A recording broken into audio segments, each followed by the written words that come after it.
कर्मजं बुद्धियुक्ता हि फलं त्यक्त्वा मनीषिणः जन्मबन्धविनिर्मुक्ताः पदं गच्छन्त्यनामयम्। यदा ते मोहकलिलं बुद्धिर्व्यतितरिष्यति तदा गन्तासि निर्वेदं श्रोतव्यस्य श्रुतस्य च।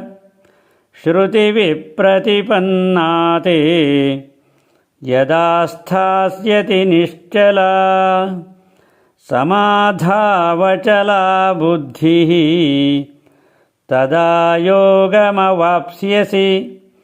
अर्जुन उवाच स्थितप्रज्ञस्य का भाषा समाधिस्थस्य केशव। स्थितधीः किं प्रभाषेत किमासीत व्रजेत किम्। हरिः ओम्।